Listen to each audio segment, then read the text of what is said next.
Olá, tu és Alexandre Prado Coelho, eu sou o Vasco Câmara. Estamos no Escuro, podcast sobre cinema e outras coisas. E a nossa hashtag é Levantem o Rabo e vão ao cinema. E a música do nosso genérico é Rodrigo Amado. Ponto de leitura. Antes do filme, havia o livro. Uma rubrica comercial em parceria com a FNAC. Projeto Hail Mary. Quando o destino da humanidade está em jogo, esperamos um herói. Andy Weir escolheu um professor de ciências. É dessa premissa improvável que parte Projeto Hail Mary, o romance que conquistou leitores em todo o mundo e chegou ao cinema com Ryan Gosling no papel de Ryland Grace. Mais do que uma aventura espacial, Projeto Hail Mary é uma história sobre curiosidade, engenho e a capacidade de encontrar soluções quando tudo parece perdido. O filme transforma esta missão numa experiência visual de grande escala. Mas é no livro que acompanhamos passo a passo o raciocínio, as dúvidas e as descobertas que fazem da ciência uma parte essencial da aventura e tornam cada desafio fascinante e imprevisível. Nem sempre são os mais fortes que mudam o mundo, às vezes são os mais curiosos. Nesta história, o protagonista não resolve um grande problema, resolve dezenas de pequenos problemas, um de cada vez. Porque, às vezes, a melhor forma de salvar o mundo é nunca deixar de fazer perguntas. Descubra na FNAC e em fnac.pt o livro onde esta história começa. Este conteúdo comercial foi produzido pelo Estúdio P do Público. Alex, viste o Tom Cruise na cerimónia de encerramento do Mundial de Futebol? More than 30 days ago, 48 nations began a journey. They crossed oceans, they crossed borders, they crossed cultures. And together, they showed us why this game belongs to the world. Vi e ouvi.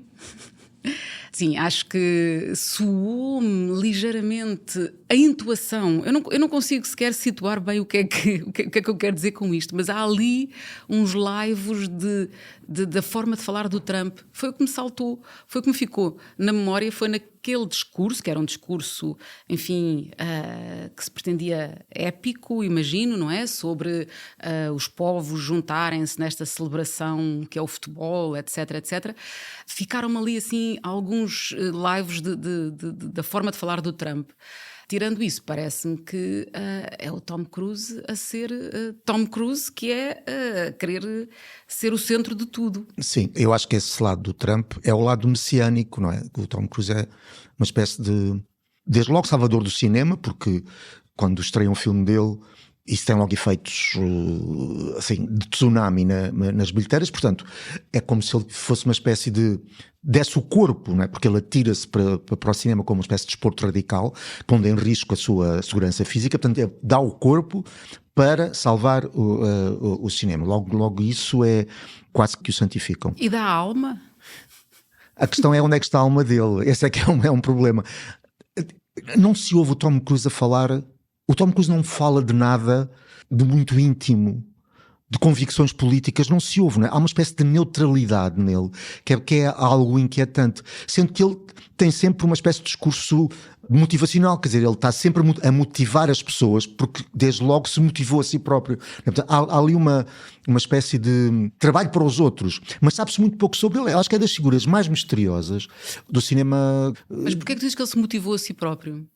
Bem, para já, porque há toda a história dele, não é? De um miúdo que cresceu num lar complicado, que tinha problemas de dislexia, que era marginalizado porque ele não conseguia ler, portanto, tudo, e olha para ele agora, não é? Portanto, foi preciso ele dar o corpo ao manifesto. Top of the world. Exatamente, portanto, ele é o exemplo, na verdade, ele é o exemplo de que a América existe. né? De que a América, no sentido... Do sonho americano. É um dos exemplos de que o sonho americano não existe, porque ele vem... É a velha história do tipo que vem do lado mais invisível da sociedade para se tornar a maior estrela. Mas ao mesmo tempo, tudo o que tem a ver com o Tom Cruise é sobre o Tom Cruise, não é? Eu até gosto do Tom Cruise como em muitos filmes. Não gosto particularmente da personagem dele, enfim, da pessoa dele, porque acho que... não sabendo também se calhar muito sobre ele, acho que ele é sempre um bocadinho irritante, mas acaba por ser, é daquelas pessoas que sugam tudo à volta, não é? Quer dizer, acaba por ser tudo sobre ele. Sim, é verdade. Bem, não me perguntas porque é que estamos a falar de Tom Cruise. Porquê é que estamos a falar de Tom Cruise? Porque estreia um filme dele em outubro. Nota, em outubro. Mas já está toda a gente a falar do filme. E já a máquina de promoção já começou. Isto é quase rei morto, rei posto. Ou seja, ainda estamos com os efeitos da Odisseia, não é? Em Portugal ainda as pessoas estão aí a comprar a tradução do Vertigo Lourenço, mas daqui a umas 2-3 semanas vai acabar, vai fazer parte da nossa experiência do passado e já está tudo a pensar no Tom Cruise. Aliás, a razão porque ele aparece no Mundial de Futebol já é também promoção. Ou seja, é aquilo que estavas a dizer também, já é a promoção dele próprio e do filme em que ele vai entrar. Que é o filme que ele vai entrar, é um filme do Iñárritu, que se chama-se Digger. Everything changes. You know, one day you're a cat. Just take a little taste for daddy. Come on, sweetheart. Or a king. The next day you're just ashes in a box. How long would you say she has? Between 2 weeks and 5 minutes? E de que já aparecem, as redes sociais estão inundadas de imagens do filme, ainda não as viste? Sim, já há um trailer e já se consegue perceber um bocadinho o que é a história, não é? Tem a ver com um multimilionário, bilionário e a figura do Tom Cruise, e essa também é a grande discussão, não é? Ele está completamente transformado, é um homem muito mais velho, gordo, com um ar entre o desleixado e o excêntrico, e essa coisa da imagem, eu acho que até estava a ler uma coisa que ele próprio disse já sobre o filme, que tem a ver com a importância dessa transformação. Lá vamos àquela questão de sempre do material para o Oscar, não é? E não só, e do desporto radical, não é? Ou seja, ele atira-se para este... Não há uma grande diferença. É assim, o Tom Cruise teve ali um momento, no final dos anos 80, em que houve ali uma sucessão de filmes que foram uma espécie de afirmação dele como ator. Ou seja, isto foi em 86, A Cor do Dinheiro, 88, o Rain Man, 89, Nascida 4 de Julho. Essa sucessão de filmes, ele mostrou que era capaz, ou seja, que não era só vedeta, que não era só poster boy, que não era só, enfim, sex symbol, não sei se é bem um sex symbol ou não, porque eu acho que a questão erótica sexual do Tom Cruise é bastante misturada também. Não é com que ele vai para a cama, não é nada disso. É o que ele transmite. É qualquer coisa um bocadinho assexuado. Há qualquer coisa um bocadinho robótico nele. Portanto, que não, mas pronto. Eu diria que ele tem aquele problema que, volto a repetir, ele ocupa demasiado espaço ele próprio. Ou seja, como é muito centrado em si próprio, ou aparenta ser, sobra-lhe pouco espaço para essa energia mais voltada para outros. Não é? Mas pronto, houve esse momento dos filmes, e depois ele em 96 faz o Missão Impossível, mas em 99 é dirigido pelo Kubrick, ele na altura ainda casado com a Nicole Kidman, o Eyes Wide Shut. Portanto, dois objetos completamente diferentes. E em 99 também faz o Magnolia. Respect the cock. And tame the cunt. Tame it. Em que ele tem aquela espécie de sketch daquele tipo que é um tipo que está a motivar as pessoas e com uma espécie de fúria, que é quase como uma espécie de caricatura, excesso da própria persona Tom Cruise. Portanto, a partir dessa altura, ele mistura os Top Guns e os Missões Impossíveis com Magnolias e com filmes como o novo do Iñárritu, o Digger, em que supostamente o que está em causa não são as capacidades dele atléticas ou as proezas físicas. As proezas físicas, é ele como ator. Mas eu acho que as coisas se misturam, ou seja, o exercício da profissão para o Tom Cruise é em si mesmo um desporto, não é? Como se fosse um desporto, quer seja a atirar-se do Grand Canyon, quer seja a fazer personagens com uma vida, digamos, emocional ou psíquica intensa. Essa mistura, desculpa interromper-te, mas tu há bocado lembraste-me da cerimónia dos Jogos Olímpicos em 2024. Sim, que ele se atira lá de cima do estádio, foi em Paris.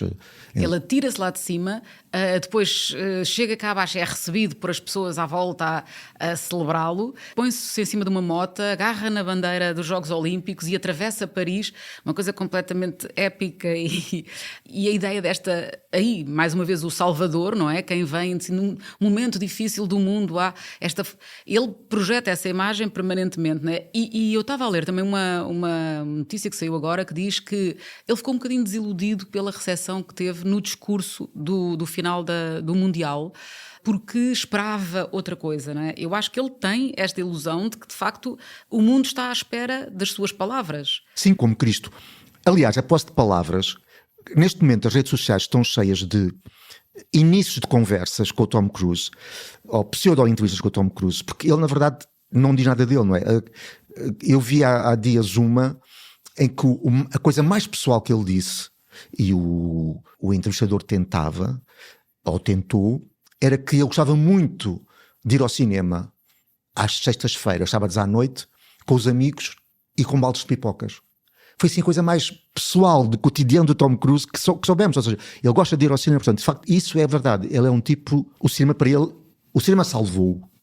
Não é? E eu acho que ele está a querer salvar o mundo a seguir. Mas ao mesmo tempo acaba por ser mais comovente, no fundo, a figura quando nós pensamos nele assim, não é? Essa figura que venceu isto tudo. Eu acho que eu admiro a coragem dele em entrar em certos filmes, não é? Eu admiro essa forma como ele se atira. Aliás, ele fala disso, não é? Ele, neste caso do Digger, ele atirou-se. Ele diz, não há melhor sensação do que estar à beira do precipício e a pessoa atirar-se e pensar, vamos lá a isto, não sei o que é que vai dar, mas vamos acreditar. Eu acho que tinha uma grande admiração pelo Iñárritu e andavam há bastante tempo a tentar pensar num projeto juntos. E, portanto, eu admiro um bocadinho. Acho que o Eyes Wide Shut é um sinal de coragem. Sim, completamente. Eu gosto imenso dele nesse filme, porque ele é um papel complicado, porque ele faz o marido mais ou menos enganado, ou que suspeita que a mulher o engana, é uma figura um bocadinho metida para dentro, a Nicole Kidman está esplendorosa, portanto há ali suponho que para além de serem marido e mulher, são dois atores e portanto há um lado narcisista de cada um deles e portanto ele podia achar que o papel dele era, digamos, ele era pior tratado ou tratado com alguma crueldade e aceitou isso e portanto eu, além de gostar muito do filme, gosto bastante dele. Outra coisa que eu li há pouco sobre ele foi, alguém dizia, pronto, um dos últimos grandes atores de Hollywood, que eu tenho a sensação que é uma frase que recorrente, não é? Ao longo do tempo. É uma frase feita que não quer dizer nada. Não quer dizer nada. Se quer, o que há aí nessa frase a reter é a frase Hollywood. Hollywood não existe. Não é? Hollywood já não existe, não é? Quer dizer, aquela comunidade de artistas que produzia, digamos, o nosso pensamento, isso já não existe. O Tom Cruise, de uma certa maneira, encarna, com menos nostalgia do que energia, essa ideia de um centro de difusão do nosso imaginário, não é? Nessa frase, não é saber se ele é o último grande ator, porque há ótimos atores, há vários. É de facto a ideia de Hollywood para ele fazer sentido, não é? Fazer sentido que Hollywood, e obviamente querendo significar cinema americano, não é? A ideia de que o cinema americano continua a ser fonte do nosso imaginário. Ele acredita nisso, não é? Ele acredita, portanto, e se calhar voltando atrás àquilo que disseste no início do discurso dele nos jogos no Campeonato do Mundo de Futebol, isso é muito o modo Trump também, não é? A ideia de que a América é grande. Será grande outra vez, portanto.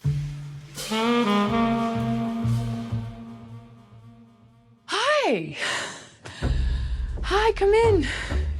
Nice to see you. We are so happy you're here.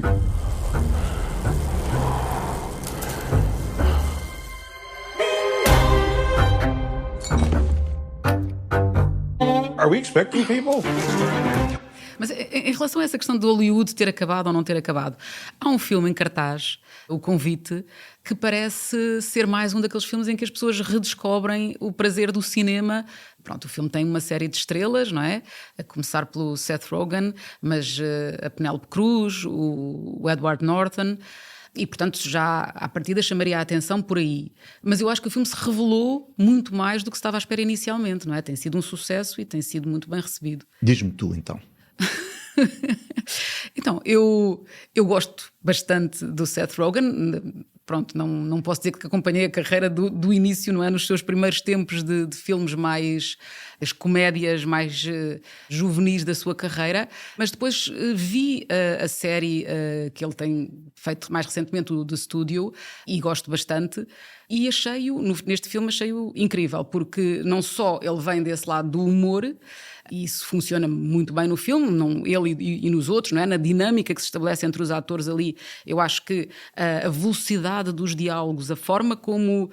Quer dizer, a situação do filme é divertida à partida, mas eu acho que grande parte do trabalho ali é esta relação que se estabelece entre os atores e a forma como eles conseguem dizer o texto. Essa velocidade é perfeita. Depois, o filme evolui, ou tem momentos, mas evolui, diria, para um lado mais sério e em que lhe permite também mostrar um lado de ator mais dramático. E eu acho que ele faz muito bem essa passagem, acho que ele é muito bom nas duas coisas. Mas tu tens algumas dúvidas? Eu acho que essa coisa dos atores cómicos que se revelam em papéis dramáticos, não é? Isso é quase uma... É verdade isso, de facto descobre-se... Olha, por exemplo, no caso português, que as pessoas já não se lembram, mas o Raul Solnado entrou na Balada da Praia dos Cães. Fazia um papel incrível. O Nicolau Breiner, num filme do António Pedro Vasconcelos, Os Imortais, fazia um combatente das ex-colónias. Sim, porque eu acho que é como se os atores de comédia sentissem que em relação aos atores dramáticos havia uma seriedade que eles não tinham, portanto não eram olhados como tendo o mesmo valor do que os atores dramáticos. Aliás, em alguns prémios há a separação entre atores de comédia, filmes de comédia e atores dramáticos, filmes dramáticos. Fazer comédia é muito difícil. Sim, ser exato, um bom ator de comédia. É como se houvesse, aliás, até em relação, por exemplo, aos próprios Oscars, que se fala muito de que as comédias ou que os papéis de comédia há menos na história dos Oscars, há menos atores e filmes de comédia premiados do que atores e filmes, digamos, dramáticos. Portanto, provavelmente haverá uma tendência para esses atores mostrarem aquilo que valem. Mas em relação ao Seth Rogen e ao convite, eu confesso que um dos limites do filme é precisamente ele. Ou seja, não é ele porque seja mau ator, não. Acho que ele transporta uma espécie de memória da sitcom, não é? Televisiva, que está no filme. O filme é feito de situações e quando a situação é explicada e desenvolvida, depois ela fecha-se antes de se abrir uma outra situação, e antes dela se fechar há sempre uma espécie de deriva para algo de cómico, e o próprio Seth Rogen é como se ele estivesse permanentemente numa espécie de auto-irrisão, como se dissesse, eu estou aqui mas eu pertenço ali. Eu estou aqui, mas... E eu acho que isso permite tirar alguma força ao filme e prende-o a um formato de comédia de situação. Mesmo sendo um filme dramático e havendo coisas dramáticas, eu acho que a comédia está lá sempre presente. E eu vejo isso como uma espécie de facilidade. Como se o próprio filme tivesse medo de ir em frente. E passei o filme todo a lembrar-me do Woody Allen. Do momento do Woody Allen... Não agora este Woody Allen recente, mas do momento Woody Allen... Um Woody Allen que acabou nos anos 90, que acabou em 92, com um filme chamado Maridos e Mulheres, que para mim é o último grande filme americano sobre o casal. É um filme portentoso e demencial. E é um filme que saiu numa altura complicada, porque foi o filme estreou na altura em que o Woody Allen se separa da Mia Farrow. Aliás, uma pequena historinha, eu vi o filme em Nova York, numa sala que era o Film Forum, e a sala estava esgotada, estava cheia, e só se falava do Woody Allen, da Mia Farrow, que era amante da filha, enfim, simplificando demasiado a história. E essa sessão em que eu vi, as pessoas passaram o filme todo a dialogar com o filme, a mandar bocas para o filme, porque o filme, naquele momento, parecia mesmo uma espécie de... Era uma certa crueldade, porque parecia uma espécie de antecipação daquilo que estava a acontecer, não é? Porque aquela era a história de 2 casais, não é? A Mia Farrow, o Woody Allen, Judy Davis e Sidney Pollack. A Mia Farrow e o Woody Allen dão um jantar, vem o outro casal.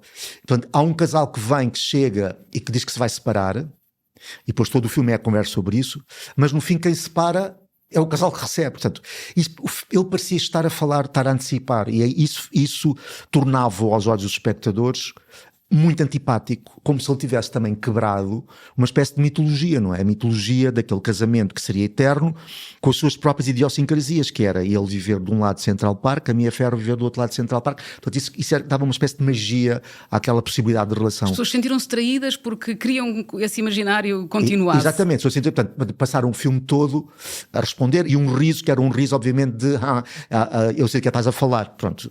Ora, eu acho esse filme portentoso, e acho que, comparando com isso, por exemplo, e eu lamento, mas lembrei-me deste filme, acho o Convite um filmezinho, não é? Um filme sem tomates, digamos assim, sem capacidade de... Porque há sempre ali uma espécie de presença do motivo cómico, não é? Que não deixa o filme ser cruel, como eu acho que devia ser.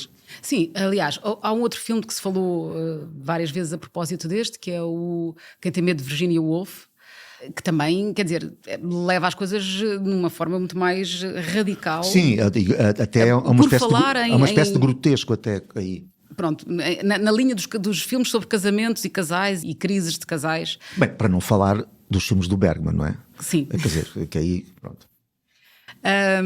Sim, não estamos nesse campeonato, não estamos. Mas a verdade é que nós fomos ver este filme e tínhamos, eu e tu, constatámos que tínhamos uma sala completamente esgotada. Sim, isso é incrível. Aliás, aconteceu 2 vezes, não é? Aconteceu com esse filme e aconteceu com aquele filme de terror, o Obsessão. É incrível, até salas cheias, parecia que estávamos nos anos 80, não é? Eu acho que no caso do Convite, que é um filme da Olivia Wilde, não dissemos ainda, eu acho que tem esta dupla chamariz, que é por um lado uma comédia e é um filme sobre relações, que são 2 coisas que chamam pessoas. Eu concordo que o filme não é muito arriscado, nem vai muito longe. Aparentemente vai, não é? Aparentemente traz uma situação que seria um bocadinho mais arriscada, mas eu acho que no fim é um filme moralista. Acaba por o ser. De qualquer maneira, isso não retira o lado. Eu acho bastante brilhante a parte cómica, por causa disso que eu já disse, ou seja, da capacidade de dizer um texto com aquele efeito imediato numa sala que tu viste, como é que as pessoas reagem àquilo. Portanto, acho isso uma arte, e não acho uma arte televisiva, embora perceba o que tu dizes em relação ao esquema do cena, fecha, etc. E isso ser uma linguagem mais televisiva, mas acho que a comédia não é uma arte inferior, não é? Não, sim, não é a comédia que é uma arte inferior. O que eu acho é que se nota demasiado o formato. Percebes? Ou seja, por voltar ao Woody Allen, o que é forte no filme do Woody Allen, até pela forma como ele está, ele filmou aquilo com a câmara ao ombro, portanto aquilo tem, o filme é, digamos, a ideia de desequilíbrio é muito forte, é que tu não sabes para onde é que o filme vai. Ou seja, o filme não tem um formato, não sabes para onde é que o filme vai. E o que me parece aqui é que há um formato, começa a ver a transparência, o formato do filme, e começas a perceber que isso, na própria escrita do filme, nas interpretações, ou seja, na maneira como as personagens evoluem, que as coisas estão traçadas. É só nisso. E eu deteto isso muito no Seth Rogen, porque parece-me que é, de todos aqueles atores, é aquele que acusa mais, entre aspas, o seu próprio passado. Ou seja, o facto de ser um ator que as pessoas associam à comédia televisiva, não é? E, portanto, é simultaneamente um tipo que está a mostrar as suas habilidades num campo em que não costuma ser muito visto, mas por outro lado, por alguma razão também ele foi escolhido, ele deve ser escolhido, quer dizer, não perguntei, não vi nenhuma entrevista da realizadora a dizer porque é que o escolheu, mas obviamente que ele diz qualquer coisa logo aos espectadores, não é? E há sempre no tom dele, mais do que em todos os outros, e na sua própria autoirrisão, ou seja, como se dissesse, eu estou aqui, sou uma espécie de peixe fora d'água. Há sempre ele é sempre a figura que não acredita no que está a acontecer, não é? Ele está sempre a meter o seu, ou seja, é como se ele estivesse de fora a observar a mulher e o casal que chegou, que era a Penélope Cruz e o Edward Norton. Os vizinhos que chegaram, portanto, aliás, eles vêm, só para as pessoas que não viram o filme, eles vêm porque é um jantar em que eles vêm, digamos, pedir desculpa, o casal, porque faz muito barulho quando está a fazer sexo, e portanto, há esse problema de vizinhança, e aquele jantar é para tornar as coisas mais, digamos, para pacificar. Mas a propósito, quem me está a surpreender nos últimos tempos é a Penélope Cruz. Digamos, era uma atriz que eu sei o que ela fez com o Almodóvar, o Volver, tudo isso, mas eu sempre a achei pequenina, ou seja, com um talento, pequenina e esforçada, e aceito disso ter sido precipitado, mas sempre achei isso, que ela era uma atriz com um talento mais reduzido, mas muito trabalhadora. Eu vi um filme em Veneza com ela, que chama-se Bola Negra, um filme que até ficou no palmarés, em que ela tem uma pequena participação, e eu tinha lido que ela está aqui a ter uma participação especial, mas muito especial, e é fantástico porque de facto ela tem uma participação especial, e eu estava a vê-la e não tendo muita certeza se era bem ela, porque ela parece muito maquilhada e canta, e foi mais só pode ser ela. Ou seja, a anunciada participação especial só podia ser aquela pessoa que estava ali no ecrã, não podia ser outra. E era ela, de facto. Aquilo surpreendeu-me. E agora no convite, gosto dela, mas tenho a sensação de que ela, até ao contrário do marido, do Javier Bardem, que me parece sair um bocado, ou usar os estereótipos do ator espanhol ou latino na América, usar os estereótipos em favor dele, e permite-o transbordar. Continuo a sensação de que ela fará sempre papéis de espanhola na América, porque ela tem um sotaque tão carregado, não é? Que tu parece que estás a ver ela a falar inglês e parece que estás a ver o castelhano ali por trás, não é? E eu acho que isso limita, ou seja, acho que a carreira dela internacional será sempre com papéis de espanhola, não é? Espanhola, o Bardem, sei lá, por exemplo, quando ele fez o filme dos irmãos Coen, não é? Aquele serial killer, acho que o Bardem tem uma força que permite transbordar disso, dessa suposta limitação. Também o inglês dele é mais é menos agreste, não é? Eu não sei até que ponto é que este papel, não é? Quando a Olivia Wilde faz dela uma personagem espanhola, assumidamente espanhola, portanto ela de vez em quando fala um bocadinho de espanhol, etc. Se calhar isso é criado porque é ela, não é? É ela, sim. Eu acho que, como disse, eu gosto dela no filme porque acho que isso, aqui neste filme, vai a favor dela. O que eu pergunto é se na sua carreira americana, se ela consegue ir mais longe, se a nacionalidade da personagem não será demasiadamente determinante, não é? Ou seja, ela faz sempre espanhola. Mas olha, por falar em nacionalidades e não em línguas, mas em nacionalidades, e ainda voltando ao Seth Rogen, uma coisa que eu acho interessante é esta história de haver uma série de canadianos que estão a ter um papel interessante no cinema e na televisão, e que vêm, portanto, alguns são canadianos judeus, portanto, da comunidade judaica, e que têm ali uma espécie quase de ligação. Eu estive a ver um documentário sobre o Martin Short, em que ele fala dos seus tempos iniciais, ainda no Canadá, e há um grupo de atores, portanto, aquilo aparentemente é um meio relativamente pequeno, este dos atores, sendo que alguns deles são de facto judeus, e muito amigos, todos próximos, aliás até viviam juntos alguns deles, e eu acho isso curioso. Os dois atores que eu acho fantásticos, atores e autores do Schitt's Creek, que é uma série que teve um sucesso enorme, uma série de comédia, que são o Eugene Levy e o Dan Levy, também fazem parte deste grupo. E o Seth Rogen vem dessa fornada. Não te esqueças que no passado houve um tipo que era o Mike Myers, que fazia o Austin Powers, ele também é canadiano, ou seja, e também teve ali um momento no Saturday Night Live, que é um programa da televisão americana, que também é uma espécie de berço de uma série de atores de comédia. Quer dizer, há pessoas que começaram ali no Saturday Night Live e que depois se tornaram populares. Mas o Mike Myers, que fazia o Austin Powers, não é? Também é canadiano. Eu acho curioso esta ligação do Canadá à comédia. Por outro lado, sendo judeu, o Seth Rogen, a tal ligação com o Woody Allen, e este lado autodepreciativo, esta ideia de uma certa neurose que, mais uma vez, não não vai tão longe como a do Woody Allen, mas há ali uma certa neurose nesta figura dele, tanto neste filme, no Convite, como no The Studio, em que ele faz um produtor que sonhou estar à frente de um estúdio e depois são uma série de desastres e de coisas, mas em que ele tem esta energia nervosa que é próxima da do Woody Allen nesse aspecto, não é? Uma energia nervosa e que te deixa desconfortável, mas ao mesmo tempo te aproxima dele, ou seja, cria ali uma persona muito identificável. E eu acho isso interessante também. Então, e falámos de um filme que ainda não estreou, não é? O Digger, do Tom Cruise, que é assim uma espécie de porta-aviões que vem aí e vai levar tudo à frente. Depois, o Convite, que me parece que é um filme que se revelou mais do que aquilo que se estava à espera e que, portanto, surpreendeu. Mas há um filme que também está nas salas ainda e que é um filme destas pequenas pérolas que são pequenas e que quase que precisam de proteção ao pé destes portentos que arrasam tudo à volta.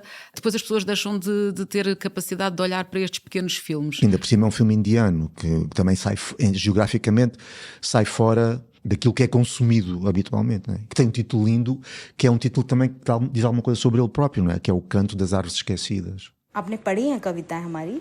हजी पढ़ने का अवसर कहाँ मिला, झाका जरूर है। मुल्क में जब आज़ादी की आग लग रही हो, जब खेत, घर और भूखों के पेट जल रहे हो ना, वैसे में आपकी कविताएं बड़ी फिजूल सी लगती हैं।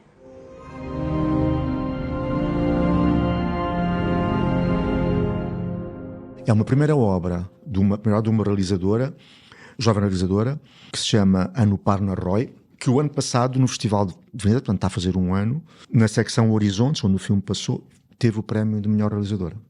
E o que é impressionante, tu entrevistaste-a, não é? E parece-me que falávamos há pouco do Tom Cruise se atirar para as coisas. Eu acho que há de facto pessoas que se atiram de uma forma espetacular do cimo de um estádio e acho que há pessoas que se atiram de uma forma que é comovente, como no caso dela, não é? Porque ela atira-se para o filme de várias maneiras. É uma história que atravessa a sua história pessoal, ao mesmo tempo, segundo me explicaste, quer dizer, aquilo é feito numas condições também financeiras. Sim, ela reclama-se do que ela chama o Third World Cinema, o cinema do terceiro mundo, não é? Aliás, ela disse uma coisa interessante que eu não sei se, mesmo que não seja verdade, ela acredita naquilo. Eu perguntei-lhe, o cinema indiano clássico é cheio de gigantes, de cineastas, Ritwik Ghatak, enfim, uma série de gente extraordinária, de cineastas, Satyajit Ray, e eu perguntei que relação é que ela tinha com esse cinema, não é? E ela disse que nesse cinema, começou por dizer uma coisa, nesse cinema não há pobreza. O que é uma coisa espantosa, porque quando vês estes filmes indianos, vês gente pobre, não é? O que ela quis dizer com isso foi, as pessoas pobres fazem parte do cenário. Ou seja, fazem parte do cenário daquilo que tu vês. Mas essas pessoas nunca são... Ou seja, os filmes, segundo ela, nunca são, na verdade, sobre elas, essas pessoas. A não ser quando um Brahman, isso diz dela, a não ser quando um Brahman, ou seja, uma pessoa que pertence a uma classe social mais alta, cai socialmente. Portanto, e ela diz, ao contrário, eu quero que o meu cinema fale dessas pessoas. Essas pessoas que são pessoas como eu. Portanto, ela vem de uma classe média baixa e, portanto, é isso que ela fala no Third World Cinema, não é? E é verdade isso, ela seria uma espécie de oposto do Tom Cruise, de facto, não é? Até porque aquilo que dissemos em relação ao Tom Cruise, de tu não saberes nada sobre a intimidade do Tom Cruise, este filme é um filme, O Canto das Árvores Esquecidas, tem a ver com coisas da vida dela, não é? Portanto, desde logo o apartamento em que o filme passa praticamente num apartamento, uma rapariga que vive nesse apartamento e quer ser atriz, portanto, vagamente sabemos que ela chegou a Mumbai, e que está a querer ser atriz e precisa de dinheiro para subsistir e, portanto, prostitui-se. Não é? Desde logo com o senhorio. É esta casa que chega uma rapariga que trabalha num call center, não é? E portanto o filme é a história, e que se apercebe do que se passa lá em casa, o filme é a história da relação entre elas as duas. Portanto, aquela casa foi uma casa onde a realizadora viveu. Mas por trás desta história está também a história de uma amiga de infância. Sim, de uma delas. Que desapareceu, ou seja, que desapareceu da vida dela, não é? E eu estava a ler a tua entrevista e impressionou-me muito ela explica que... A realizadora teve, ou seja, Aliás, o nome é o mesmo. Houve uma amiga dela, quando elas eram crianças, houve uma amiga dela que desapareceu também. Desapareceu da sua vida, não é? Ela não desapareceu. Sabe-se, ou seja, ela própria teve que se afastar da amiga porque o pai não gostava. Isso tem a ver com o sistema de castas da Índia e o pai achou que, pelo apelido da outra, não era uma pessoa para ela se dar. Mas depois ela soube que a amiga teve um casamento arranjado e eu fiquei impressionada quando ela diz na tua entrevista que o Estado indiano ajuda nestes casos, não é? Porque são pessoas pobres e, portanto, é preciso dar... Portanto, o Estado indiano ajuda à saída da pobreza através de casamentos através do arranjados. casamento. Ela diz às tantas porque é que em vez de arranjarem um casamento... Não lhes dão livros para estudar. Para as pessoas progredirem socialmente através do conhecimento da cultura. Sim, nós já sabíamos, enfim, da questão das classes sociais na Índia, da questão da pobreza, mas ao falar com ela, compreendi que o crescimento, ou seja, a infância e a adolescência, podem facilmente ser experiências do trauma, não é? Esta rapariga ficou traumatizada por aquilo que ela não foi capaz de fazer, porque ouviu o pai dizer: não tens com aquela tua amiga não é para ti, quando fores ao bairro dela tapa o nariz, que no bairro dela cheira mal. Porque a amiga era a classe... Sim, era intocável, da classe chamada dos intocáveis, não é? Portanto, e ela arrepende-se de ter ouvido o pai, de ter cumprido, digamos, as ordens do pai, porque quando últimas vezes, quando a amiga estava a falar com ela na escola, ela era evasiva, fugia, não queria... Pronto. E ela hoje... Está numa espécie de remorso permanente.